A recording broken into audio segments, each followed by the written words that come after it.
it is from within that democracy will have to be built. This century that we live in is sometimes referred to as the Asia-Pacific century, not least due to the rise of China, thereby giving credence to the notion that development may often take place without democracy. However, when we look at the confluence of events and shifts which have been taking place for over a decade, it is just as much the case that we're living in the century of the citizen. And nothing exemplifies this more than the events of the past 9 months in the Arab region. We're witnessing the rise of the citizen in an unprecedented way. Globalization has led to the breaking down of national boundaries, and the communication revolution has led to the flattening of information hierarchies in societies. People now have access to information as never before, and they're using that information to influence political decision-making processes. As a result, backroom politics no longer holds, as citizens can more easily hold their political leaders to account. Economic inequality, access to opportunity, and the search for basic freedom and human dignity are huge mobilizing forces in many countries, particularly among young women and men who feel excluded or marginalized by political and economic elites. It was these issues that triggered a vegetable seller in Tunisia to protest and thereby set in motion the events in the wider Arab region. We've also seen renewed citizen mobilization in older democracies, in Europe, in India, where unequal access to opportunity has been the cause of citizen-led movements. In Latin America, citizens are expressing freely the need for democracy to deliver for them in their daily lives, and have demanded that their governments are accountable to their needs. But citizens have become empowered, or are becoming empowered, not only in democracies, but also in autocratic countries. In China, the rising middle classes are protesting against corruption and demanding equal access to economic opportunity. This rise of the citizen brings many challenges, not least of which is the need to bridge the gap between popular mobilization and traditional political institutions.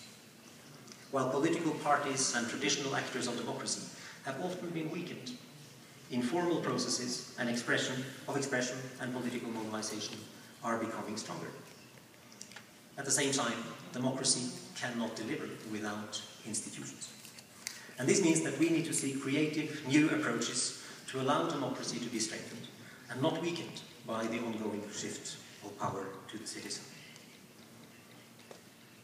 Under President Calderon, Mexico has taken the lead in putting the global spotlight on one of the major challenges which democracy faces today, the risk that transnational criminal networks pose to democratic political processes. Mexico has also worked hard on national reforms aimed to safeguard the legitimacy of democratic politics and to protect its capture by organized crime. The challenge is daunting. Transnational organized crime has risen to become a major threat to both emerging and established democracies. These networks exist in countries with a long tradition of institutional development, such as Colombia, as well as in countries which are more fragile, such as Guatemala or Haiti. They exist in post-communist countries now members of the European Union, such as Estonia, Latvia, and Romania. They exist in relatively new democracies, such as Ghana and Liberia in Africa, and in well-established democracies, such as Italy.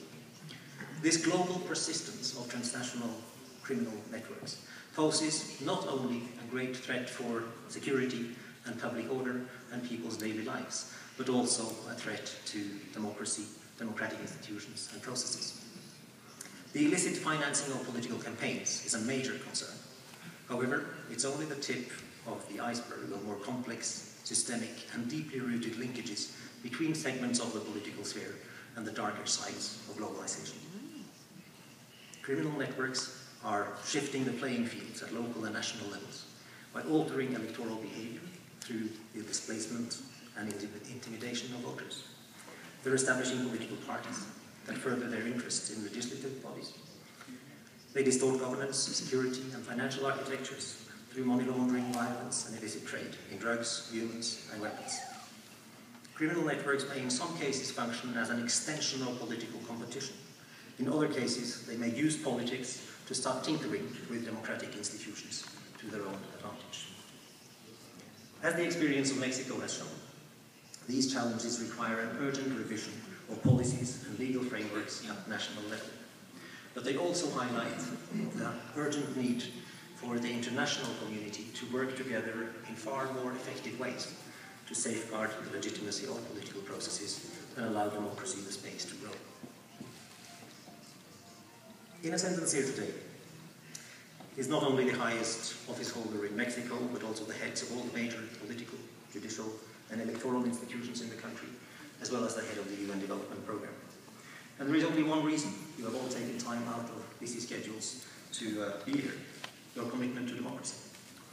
We need to take this commitment that we are demonstrating to democracy out of the room with us and work to make democracy a greater priority on the international agenda, facing the challenges that democracy is indeed facing.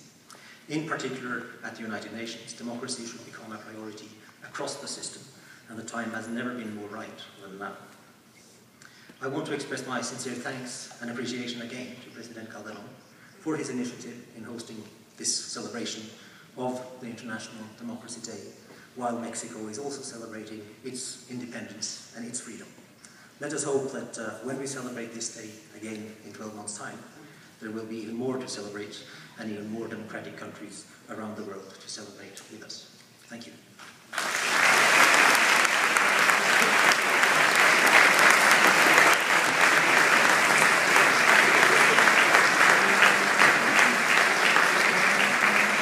Tiene la palabra el ciudadano senador José González Morfín, presidente de la mesa directiva de la Honorable Cámara de Senadores.